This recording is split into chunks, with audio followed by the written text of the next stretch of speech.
আমরা এখন আছি নড়াইল জেলার কালিয়া উপজেলার নবগঙ্গা ব্রিজের উপর, যেটা আপনারা জেনে রাখবেন পৃথিবীর দীর্ঘতম স্থলপথের ব্রিজ নির্মাণ প্রক্রিয়ার মধ্যে পড়ে গেছে। এই ব্রিজ আমরা দেখতে আসলাম, আপনারা সে ভিডিও দেখবেন। কিন্তু আমাদের বলছিল জুন মাসের ভিতর ব্রিজ চালু হতে পারে, কিন্তু দেখছি না, এখনও বাজারে একটা স্থান বাকি। জুন মাসের ভিতর চালু হওয়ার কোনো সম্ভাবনা নেই। অতএব এই যে 26 সালে চালু হওয়ার সম্ভাবনা খুব কম, 27 সালের মাঝামাঝি চালু হতে পারে বলে আমরা ধারণা করছি কাজের গতি দেখে। অবশ্যই আমাদের কর্তৃপক্ষের সাথে কথা হয় নাই, তবে আমরা এই ব্রিজটা মাঝে মাঝে অবজারভেশন করতে আসি, আমাদের ধারণা দেখে না বলছি। আমাদের সাথে থাকুন, ব্রিজের নির্মাণ কাজ দেখতে থাকুন। ধন্যবাদ।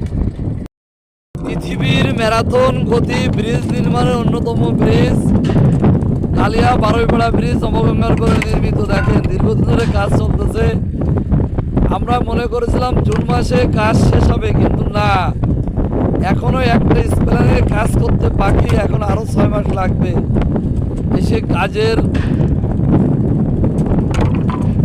প্রচন্ড বাতাস, এখানে কথা শুনতে পাচ্ছেন কিনা যে আপনারা সেই কাজের গতি আপনারা দেখছেন। নদীর মাঝখানে যে স্প্যানটা সেটার কাজ চলছে।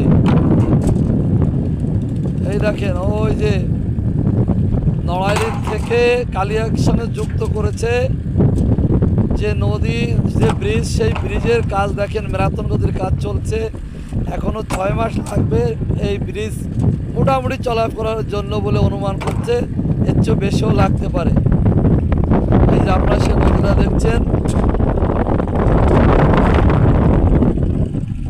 শ্রমিকরা কাজ করছে সেটাও আপনারা দেখছেন। আশেপাশের পরিবেশটা দেখানোর চেষ্টা করছি আপনাদের। এদেশে খরস্রোত নবগঙ্গা, কিন্তু এখন আর স্রোত এইভাবে নাই। মনোমুগ্ধকর লাগছে নদীকে দেখেন।